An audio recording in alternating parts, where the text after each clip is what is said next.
now even when it comes to it's the mastermind, the plotter, it seems that the game is now over for him. And as far as New Delhi, which is turned into a fortress, security that has been heightened in all important areas where he is likely to be taken up upon arrival by the NIA. And have a look as far as when it comes to the reports that are now concerned, Tahawwur Rana facilitated every move of the bigger fish, which was David Coleman Headley. The maps, the routes, the visa, the paperwork, the hotel bookings, all of them legitimized through Rana's fake immigration business. David Coleman Headley didn't just walk into Mumbai like that. He walked in through Rana's door because he helped. He was the one who recce'd the reconnaissance of several locations as far as in Mumbai is concerned, be it the Ranavan House, the Taj Hotel, the CSD and the Leopold Cafe. And all of them under the business cover that this individual, this terrorist Tahawwur Rana provided. And he took instructions from whom? Right from across the border where there were operators from the Lashkar, from the ISI and from the handlers who sat in Rawalpindi and plotted against Mumbai. This isn't just a conspiracy theory. It's written directly in detail in the chart sheet filed by the NIA. And yet for 16 long years, Pakistan continues to dodge, Pakistan continued to deny, Pakistan continued to disown, and they continue to lie through their teeth. Now what we have is the proof, and that is now in handcuffs on a plane arriving to India, headed directly to the national capital. This is not just a victory, this is a moment of reckoning for all of the families there, each and every individual whose memories are still fresh in their mind of those, the loved ones who they lost in this 26/11 cowardly terror attacks and the carnage, for every officer who fell that day in the line of duty, for every Indian who saw his and her nation burn and bleed for at least 3 days. It was not just Mumbai that was burning, it was the country burning, and India did not give up. Today I'm pleased to announce that my administration has approved the extradition of one of the plotters and one of the very evil people of the world, and having to do with the horrific 2008 Mumbai terrorist attack, to face justice in India. So he's going to be going back to India to face justice.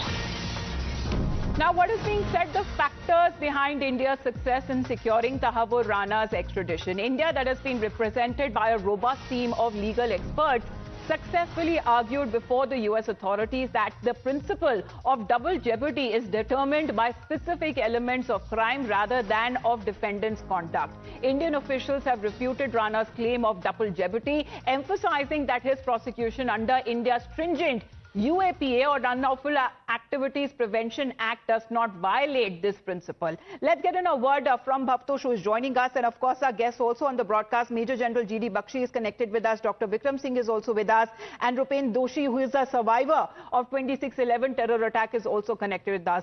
But Bhavtosh, the factors that have now come into play, whether it comes to the double jeopardy that he seems to be pointing out through his legal counsel in the US court, said that did not work out, and the big diplomatic influence and the push that came in from the Indian authorities.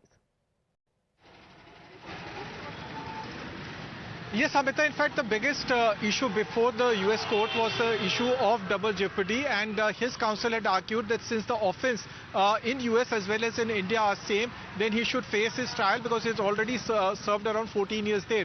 But India had said that there is a separate offense he had committed, that is RC04/2009, and the offenses are different, and that's the reason why India for 5 years was actively and aggressively pursuing that case.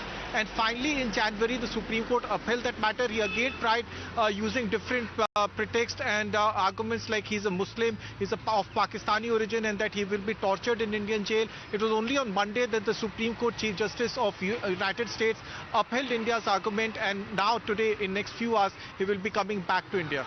Absolutely there. And as far as when it comes to the time is also concerned, possibly post 3 p.m. the expected time of arrival. Major General Bakshi sir, what do you make as far as when it comes to an extradition is concerned? Because it's a rare thing that is seen, and it's a lengthy and a legal process that is followed, and of course on the basis of the relationship that two countries share.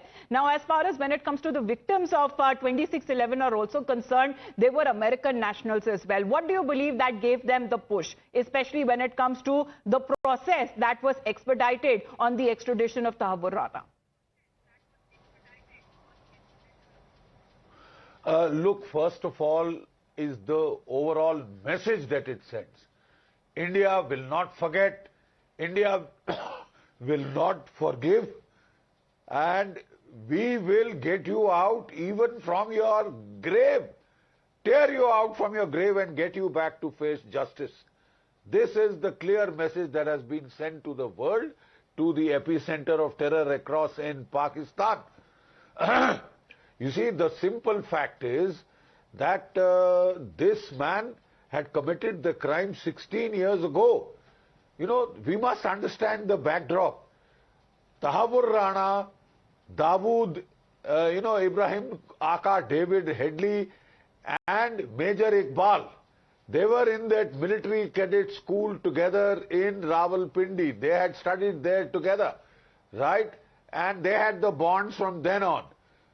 Tahawwur Rana went on to become a captain in the Pakistan Army Medical Corps. I fail to understand why we keep announcing him as a civilian. He's not a bloody civilian. He is an officer of the Pakistan Army, clearly showing the imprint of that Pakistan Army ISI nexus all over, right? And this man went on to be an officer in the Pakistan Army Medical Corps. He became a captain and then left. Then we had Iqbal, who went on to join the ISI and became a major, and David Headley was their Sancho Panza, right? This man goes to Chicago, he establishes the first world immigration agency, right? He gets the passport for David Headley. He gets a 5-year visa for David Headley. David Headley makes 5 visits from 2007 to 2008 to do reconnaissance of all the targets. That is the Leopold Cafe, CST, Taj Hotel, etc., Shabad House, all the targets he does a detailed recce. Tahawwur Rana joins him in the Taj and he also does detailed recce there. You know, and then David Don Headley, you know, Coleman Headley, this fellow, he, you know, procures the Mauli thread, the sacred thread which Hindus tie on their wrist, right? And so that they create a deception plan that when the 10 suicide terrorists come and do their horrible job, their dead bodies are found, they will be found with the sacred thread. And all of this will be blamed on Hindu terror, quote unquote, Hindu terror. It is a nefarious plot. Now, you know, what is the importance of Tahawwur Rana? So far, Pakistan is trying to evade by saying it is the Lashkar-e-Toiba, it is the non-state actors who did it. The state of Pakistan has nothing to do with it. It is lily white, lily clean. The state of Pakistan has everything to do with it. Here is a captain of the Pakistan Army involved in the major logistics work of planning that operation. He is in touch with Major Iqbal of the ISI, who is the entire operational planner, who selected the targets, who worked out the modus operandi, who was responsible for the training and arming and the transportation, infiltration of them, you know, via a boat. Then they seized another boat and came and landed at at Mumbai, right? So now Pakistan is in serious problems. This man's testimony can nail the Pakistani state, right? And my appeal to the government should be, don't expect the Pakistani state to expect your proof, even though it is in a court of law, even though it is before a metropolitan magistrate and a higher magistrate as it goes on. Hit them like you had done in Balakot. Right, sir. You know, of course, India and Pakistan were on the brink of war after this terror attack that was reported in Mumbai. And as you were saying, as far as the sacred thread is also concerned, we recall the pictures of Ajmal Kasab too, while he was holding the rifle and indiscriminate firing was taken place. The pictures that had captured that point in time had sent a chill down to everyone's spine there, isn't it, Dr. Singh? Because if, you know, whatever role, big or small, that Tahawwur Rana may have played, he's still, you know, one of the bigger fishes there. But when it comes to the biggest fish, they are still in Pakistan, you know, on the other side of the border. How important do you believe would be the testimony of Tahawwur Rana in nailing those fishes? Absolutely, Amitaji. What General G.D. Bakshi sir has just mentioned, that his testimony, the financial footprints, and also the incontrovertible evidence that will come out after a sustained interrogation, detailed interrogation with scientific aids to investigation like the narco analysis and the polygraph test, would yield incontrovertible and undeniable evidence. But as General Bakshi had mentioned, Pakistan has always been and will be in a denial mode. Well, we have to sustain ourselves with Pakistan, without Pakistan, and in spite of Pakistan.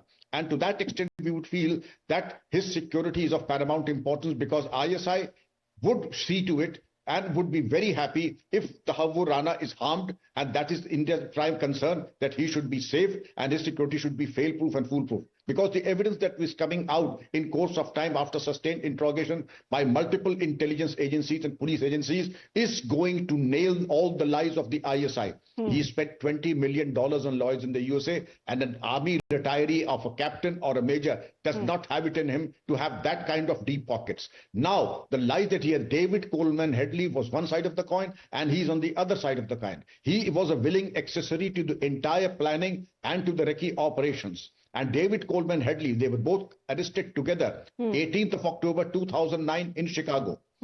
And the manner in which, I mean, the wonder of wonders, that the snakes in the grass in Mumbai, one point which is of concern, and through your channel, I would say that important film producers and their family members facilitated the visit of David Coleman Headley and took him around the gyms and various places, the Chadav House, the Oberoi, the Trident. And in the guise there, of course, when it comes to his Caucasian looks, that he visited multiple times, and you know, when it comes to being shielded from the Indian agencies, that he couldn't be pointed out as far as when it comes to the shield that was also being given by this terrorist called Tahawwur Rana. Just interrupting you there, sir, we're getting a breaking update as far as multiple locations that are now concerned, where we have been getting our reporters there to give an update on the security layers that have now been deployed. It seems that security that has also been deployed at Delhi's Patiala House Court, where my colleague Dipankar is joining us live right now. Dipankar, what's the update coming in from the Patiala House Court? Heavy security that can also be seen in that area.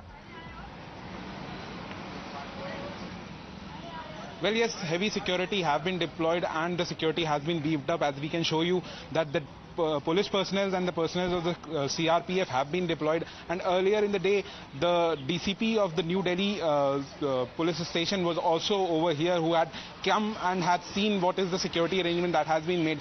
I'll inform you that this security arrangement has been made in the anticipation that whether Tahawwur Rana, after landing in India, may be produced before the special court that is inside the Delhi Patiala House Court complex, the special NIA court that is there, and the TCR, that is the trial court record of the cases that earlier were going on in the Maharashtra, Mumbai, was also called before this special court. Okay. And it is very likely that Tahawwur Rana may be produced before the special court in the Delhi Patiala House Court, and from there the custody. Well, because all of the information is classified and important as far as owing to security concerns, will he be produced in person or via video link? All of that, as far as the legal processes that are also concerned, seeking full custody, medical checkup, all of that would be done upon his arrival in the national capital. Mr. Doshi, coming to you, sir, do you believe that you are one step closer when it comes to getting justice?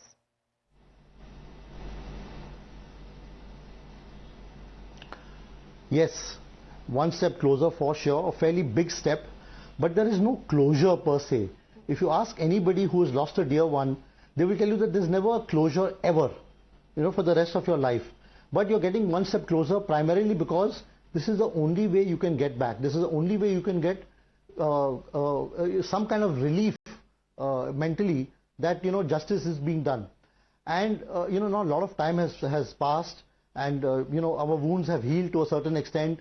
The nation, the thinking has moved on. So all of that also plays a factor in your mental state of mind today. So peace being the primary criteria. We all want to live in peace, within ourselves as well as, between nations and all of that. So keeping that in mind, I think this is a fairly big step because it's the only possible step. We're not going to go and bomb them or any such thing, right? We're not going to be as violent as they are to us. We're not going to send or fund terrorists in Pakistan. So this seems to be the only step that's available to us, and any sensible government and country will follow this step. So in that sense, this is a fairly large step. But you know, it's not an occasion of joy. It's not a festival. Today is not a festival, right? There's nothing to celebrate per se. Absolutely. This guy should have been booked long ago, and I've been hearing with a lot of interest, and if I may say with amusement, about your channel's coverage on the security measures for him. And I know it is necessary, and I know the government needs his testimony and all of that. But let me tell you, if something happens to him, preferably after the testimony, I don't think the nation is going to be unhappy. Okay? No, absolutely, because you know, if one chooses peace or payback, it is something that needs to be announced that India will not forget or never will forgive when it comes to such kind of terrorists who have carried out such cowardly attacks on Indian soil. Because as I said, it was not just those 3 days that Mumbai was burning, it was the entire nation that was burning, and it was because of these individuals there. And one of them who has now been brought back, and he will be, as far as his testimony is also concerned, will play a pivotal role when it comes to getting justice for the survivors and the victims of 26/11. Thank you very much, gentlemen, for joining us here on the broadcast. This is a continuous coverage only you're watching on Times Now.